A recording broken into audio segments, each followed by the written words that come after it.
Hi there, welcome back to the YouTube channel. I'm back again with another deck tech, and this time we're going a little bit back in time. Not that too far, but just a little bit back in time.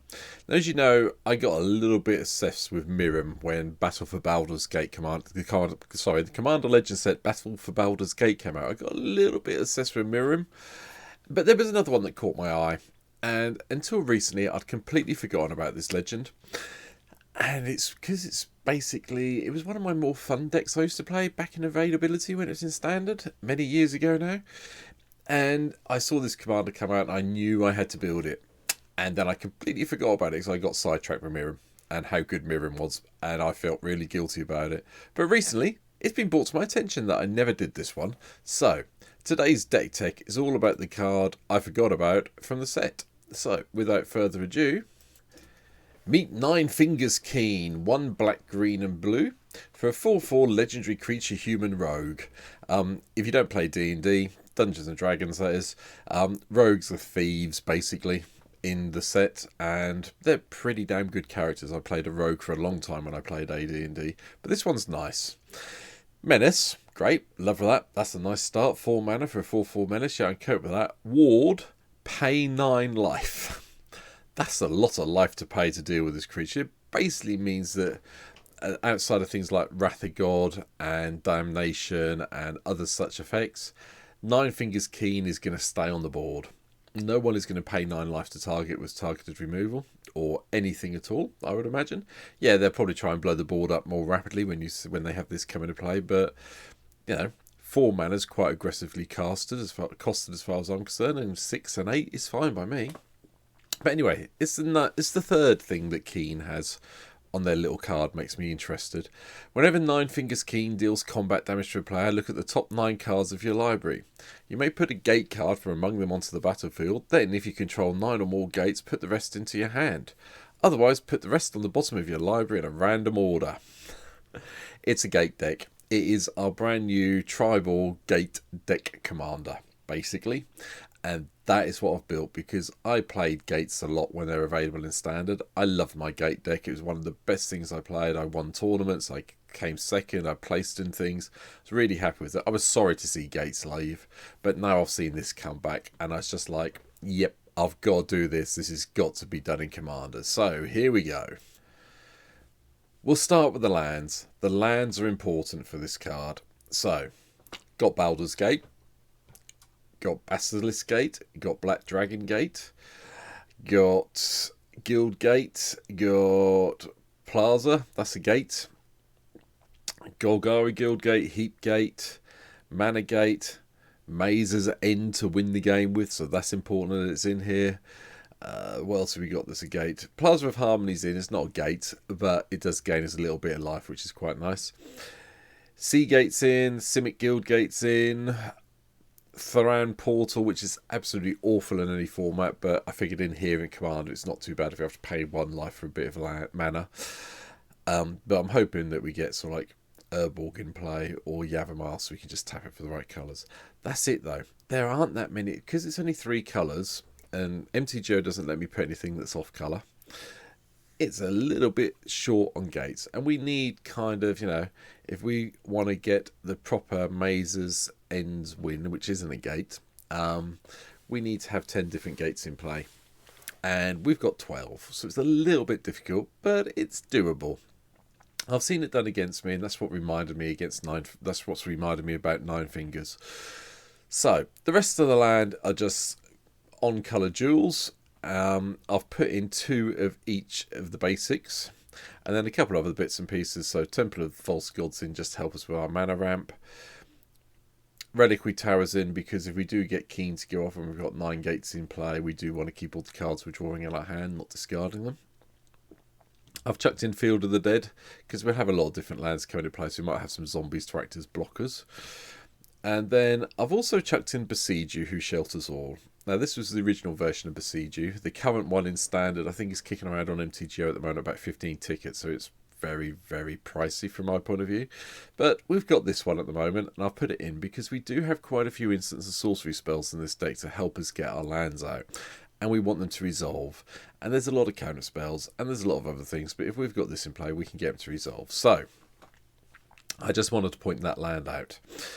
The rest of it is kind of rampy. I did go a little bit heavier on the ramping than probably should need to with artifact size. We've got Mox Tantalite, we've got Soul Talisman, Mana Crypt, Soul Ring, Arcane Signet, and that's as far as I went. I mean, Solemn Sim's in. You can count it as ramping as you want to.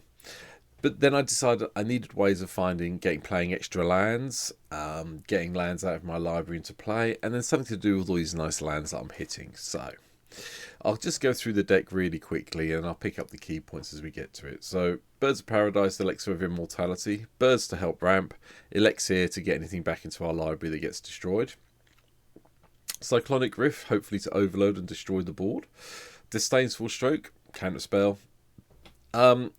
I Rune Expeditions in. We're going to be playing a lot of lands. This is a nice way of drawing some extra cards if we need to, hence why it's here. Got a few counter spells in, Counter Spell and Mana Drain. I did think about playing 2 more, but I figured this would be enough with Disdainful Stroke, so the 3 gives us a nice little thing to deal with. Kahania Expedition. Yes, it only gets basic lands, but hey, it helps with our ramp and its landfall, and we'll be playing lands. Lotus Cobra, landfall, extra mana. Sylvan Scrying is great because it does just go and get us any land we want out of our library. Bear that in mind when you're playing this deck. If you do play any of the flip cards, obviously you can't go and get the things that may be enchantments or creatures or what have you. You can only get a land with it, and it doesn't work to get them because when it looks at them, it only sees the front side, so bear that in mind. Got a little bit of control with Assassin's Root Trophy. I've chucked in Growth Spiral so I can get the lands into play quicker, and that's the main catch for this deck. So let's go through how we're going to get lands into play quicker. We've got Dryad of the Elysian Grove. We have got Rites of Flourishing, so we can play a couple of extra lands a turn. We've got Wayward Sawtooth, so we can play additional lands in our turn. We've got Urowin. I'm counting it's maybe a part win condition, part mana ramp, so bear that in mind. The other one we've got is Oracle of Muldive as well. That lets us play additional lands. So you can't see what I'm getting at. We want to be playing the lands, looking at the top of our library and playing those lands and getting them into play. We've got a few other little bits to go through. So Guild Summit helps. When it comes into play, we can tap all the gates and draw those cards. And hopefully we'll have our nice little Reliquary Tower in play by that stage. I would recommend, if you've got Sylvan Scry, to go and get Reliquary Tower as soon as you can, so you've got it in play. Mainly because of things like Guild Summit. I've chucked in the Retreat to Coral Helm just so we can untap things and scry. Likewise, Retreat to Hagra's in because, you know, it gives us a little bit of life gain. It drains our opponents out. We're not really attacking with this deck. We're going for the combo win where Mazes end, so bear that in mind. Pontoon's Last Reckoning's in just to control the board a bit like Damnation's over here for it. And then we've got a few other little Cultivates in just to go and get some of the basic lands out so we can keep the mana flowing. Then we've got a few other things. So, Gatebreaker Ram's quite nice. If you've got 2 or more gates, he gets Vigilance and Trample. It's a 4/4 for 3 mana. With the amount of gates we're playing, getting this up to a 14/14 with Trample and Vigilance isn't particularly, well, it's challenging, but you can get up quite easily to an 8/8, 9/9 type of level. I've chucked in Growing Rights just so we can go get some of the creatures we might need in the deck. Harvest Seasons in to go and get those basics out of our library and put them into play. Retreat to Khazad-dû's in just for the life gain, not the +1/+1 counters. I think we're going to have trouble staying alive with this deck, so having that come into play is probably good. Rift Sower to ramp. Rites of Flourishing. Scoot Swarm. Of course, you have Scoot Swarm, haven't you? I mean, you know, you're playing all these lands. You want something to benefit from them. There's a few other landfall creatures we've got coming up in a second, so we might as well have this one to start with. Tyler's Provisioner seemed like a good idea to me. It gives us some food so we can gain some life, and because of the lands we're playing, we can get treasures as well, which help us get there quicker. So yeah. 4 drops. Circuitous Route goes and gets us 2 gates out of our library and puts them into play. Love that plan. Nothing wrong with that from my point of view. Likewise, Venture Forth does a similar thing. It only gets you 1 land, but what it does do is repeats itself every 3 turns. Now, that may not sound great in Commander, but exiling it with 3 time counters on it or suspending it on turn 2 for 2 mana so you can start hitting those gates every so often is really good. Yes, okay, it's exiling cards from top of our library so we hit a land card, but hopefully by the time it goes off, we've got out some of the more non-gate lands. Let's go with that. So we will be hitting gate lands off it, so it seemed like a good plan to me.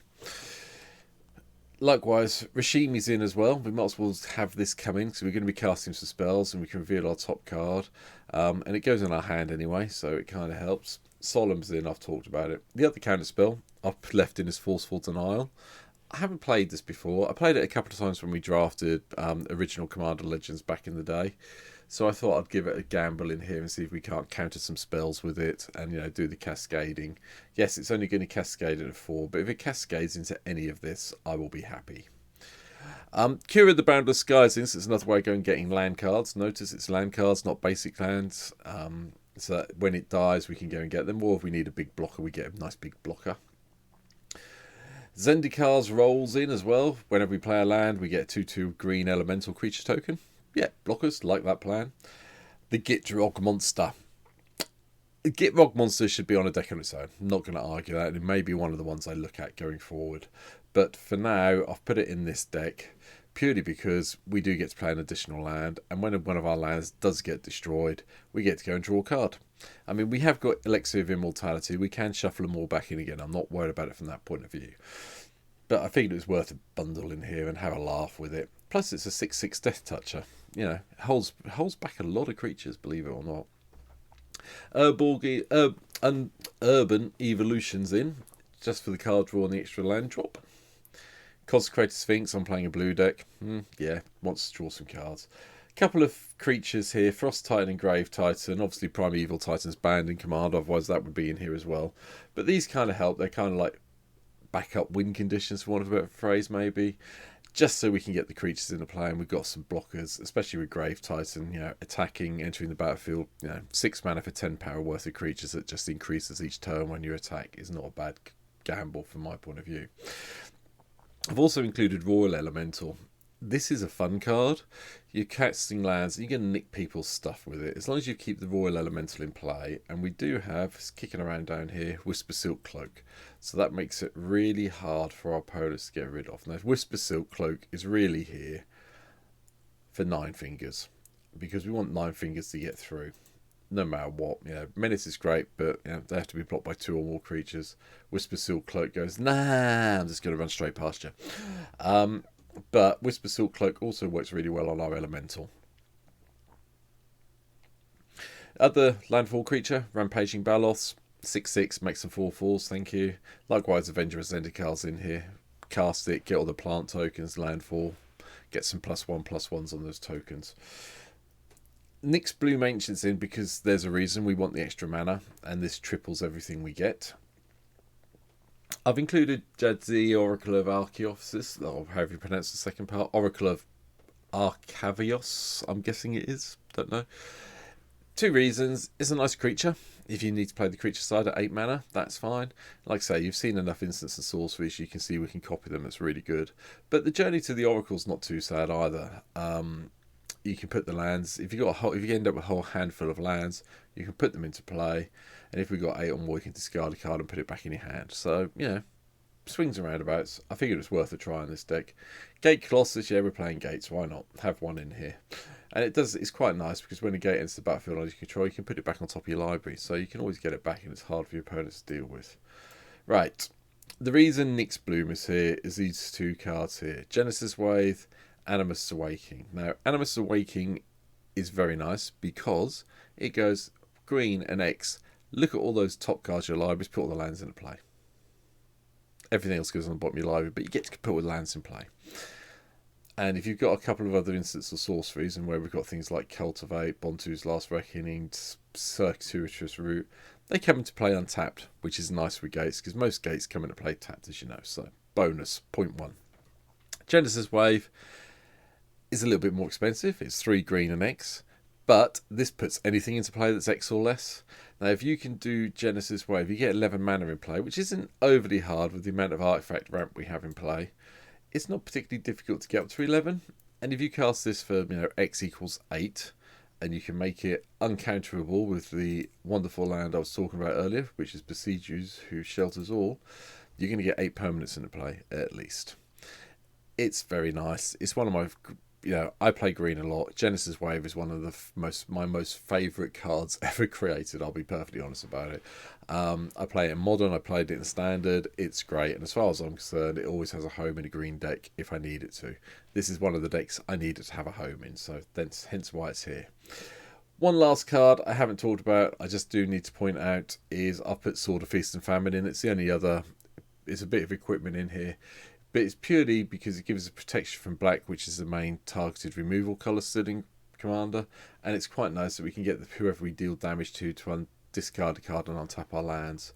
Untapping the lands is important because if we've got things like Maze's End in play, we want all our lands untapped at some stage. We can go and get another gate and put it into play.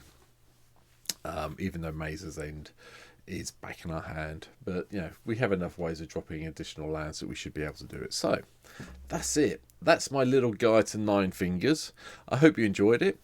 Down below, hit the like button, hit the subscribe button, please. We're up to just over 70 people who subscribe to my channel now, so the more the merrier. Let me know what you think I've missed out in the comments. I like reading the comments. I try and respond to all the comments that get made on my videos, although some of them I do have to delete, because there was one the other day that was a bit and I thought I'd delete it before YouTube did, so that got taken down quite rapidly. But beyond that, I do respond to them. I do like them. I like hearing what people have to say. So if you think I've missed anything out from Nine Fingers Keene, let me know down below in the comments. You'll see the deck on stream, as I've said before. I stream on a Tuesday night and a Thursday night in the UK and a Sunday afternoon in the UK. Occasionally I do a bonus stream which pops up whenever my wife's out. Keep an eye on my Twitter, that's linked down below as well, Rekmar Gaming. That always tells you when I'm going to go live. And Twitch is there as well. Come give me a follow on Twitch and sign up for the notifications on Twitch. But that's it for me for today. Thanks for watching the video and I'll see you soon. Take care. Bye.